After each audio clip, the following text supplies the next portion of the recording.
바울이 방언과 예언을 이제 설명하면서 또 예배 나눔에 있어서 형태에 있어서 은사의 적절한 사용 방법, 그리고 무엇보다 질서를 지키는 방법에 대해서 지금 선포를 하고 있습니다. 여기 26절에 보니까 찬송, 그리고 가르침, 그리고 방언, 계시, 통역 이런 말들이 쭉 열거되고 있는데 다 예배 용어입니다. 예배 안에서 이런 일들이 있었다라는 것을 알려주고 있습니다. 그런데 이런 예배의 시간 안에 이런 은사들이 너무 무분별하게 질서 없이 진행이 되다 보니까 예배가 아니라 마치 무슨 장기자랑이 있다는 모양입니다.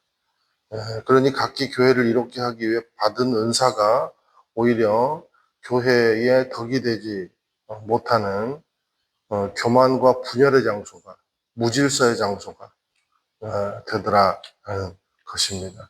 지금 우리야 틀이 이렇게 갖춰져 있는 형태의 예배를 드리니까 도저히 이런 상황들이 이해가 되지 않겠지만 중세전인 초대교회는 예배가 쌍방 소통, 그러니까 나눔의 형태로 이루어졌다는 것입니다. 지금 우리의 예를 들면 순 예배, 순 모임, 이런 것들을 생각하면 조금 더 이해가 되지 않을까 생각을 해봅니다.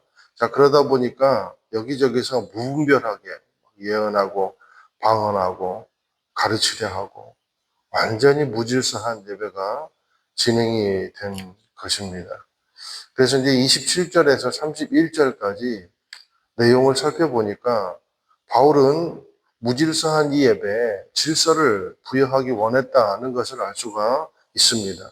예를 들면 방언을 하고 싶어도 통역이 없으면 하지 마라. 차라리 그냥 혼자 있을 때 하라. 이렇게도 주문하고요.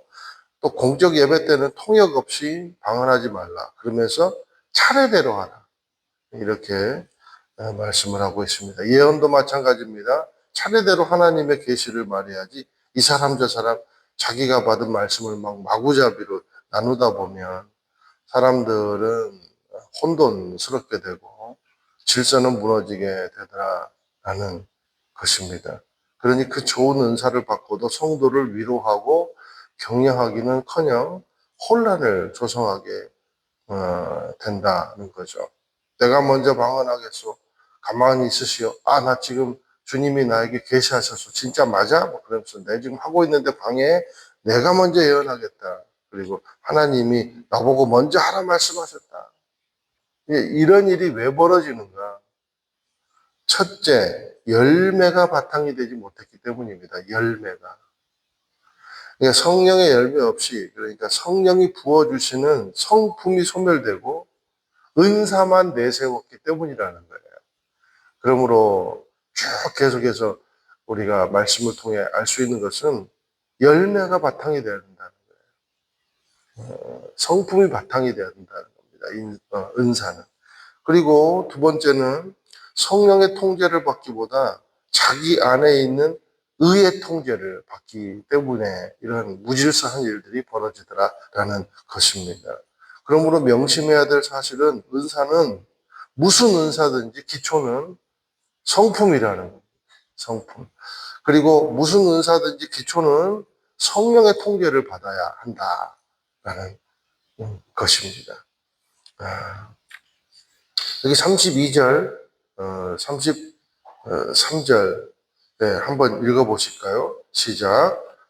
예언하는 사람들의 영은 예언하는 사람들에 의해 통제를 받습니다. 하나님은 무질서의 하나님이 아니라 평화의 하나님이십니다. 성도들의 모든 교회에서 그렇게 하고 있듯이 이렇게 말씀했어요. 한마디로 예언자는 성령의 통제를 받고 그리고 성령의 통제를 받는 사람들끼리 충분히 서로 절제할 수 있어야 진짜 예언이다라는 거예요. 스스로 통제할 수 없는.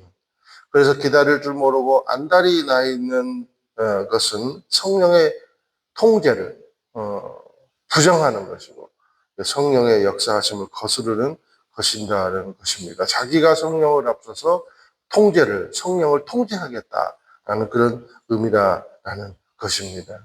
그래서 이것이 만연이 되면 리더도 목회자도 권위도 전혀 인정하게 되지 않는 교만에 빠지게 된다라는 것입니다.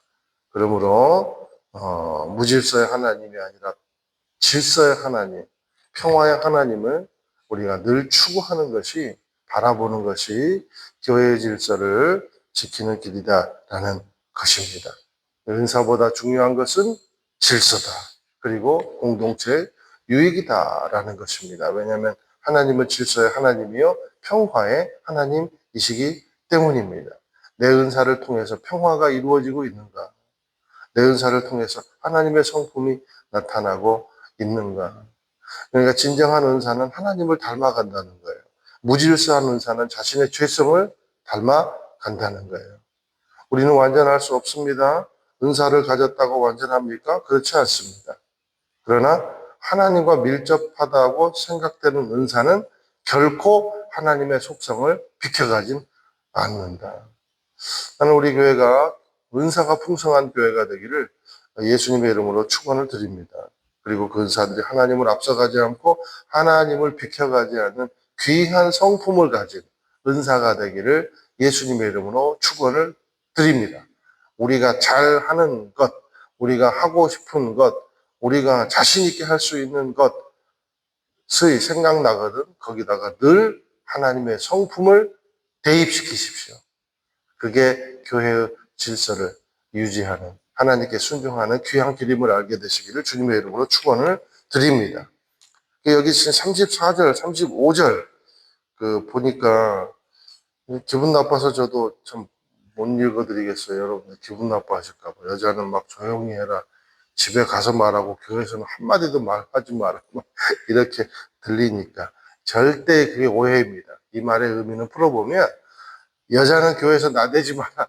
이게 아니라 우리가 남녀 불평등이 어떻게 요즘 시대에 있을 수 있겠습니까? 하지만 거룩한 교회가 되게 하기 위해서, 질서 있는 교회가 되게 되기 위해서 하나님이 정해주신 질서는 있다는 겁니다. 근데 이제 여기 당시에 보니까 초대교회가 바울도 감사하는 이름 중에 여성의 이름들이 꽤 많이 나오잖아요. 그러니까 이제 당시나 지금이나 여자들이 믿음이 훨씬 더 신실했던 것 같습니다. 그리고 남자들은 경제를 책임지기 위해서 사회생활을 해야 됐고, 그래서 이 당시에도 온갖 교회의 사역의 중심에는 여성들이 포진되어 있을 수밖에 없는 그런 구조가 있었더라라는 거예요. 그러다 보니 고린도 교회 여성들이 아마 우월감에 빠진 그런 여성들이 있었던 것 같습니다. 그런데 불행하게도 그런 모양들이 교회 질서를 오히려 어지럽히는 요소가 되더라라는 거예요. 그러니까 절대 오해하지 마세요.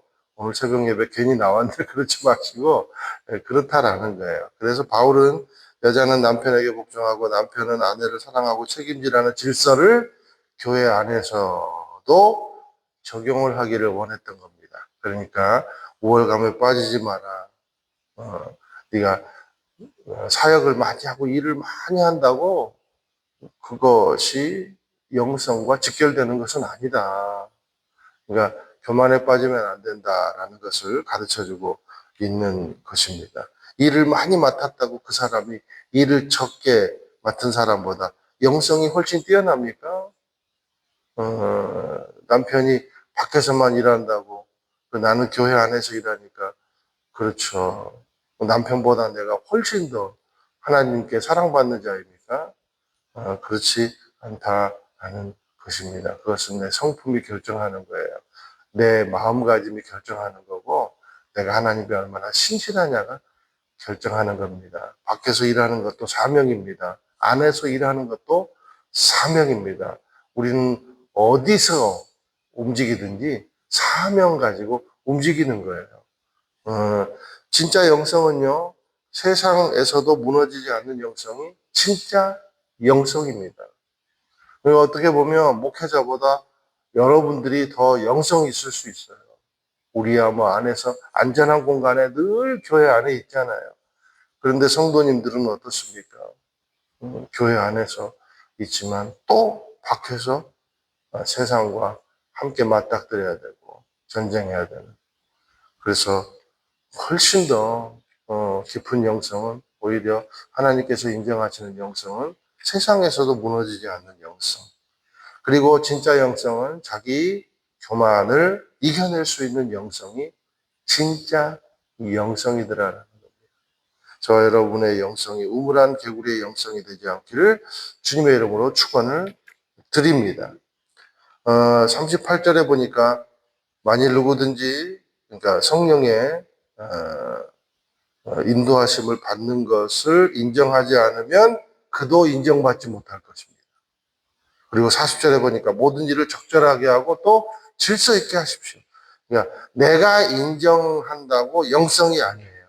내가 자부한다고 은사가 아니라는 겁니다. 결국 성령님이 인정해 주시고 하나님이 인정해 주시고 하나님의 질서 안에서 적절하게 조화를 이루어갈 때 진짜 하나님이 인정하시는 은사이고 하나님이 인정하시는 사역자다라는 것입니다. 저 여러분이 하나님이 인정하시는 귀한 주님의 종들이 되시기를 예수님의 이름으로 축원을 드립니다.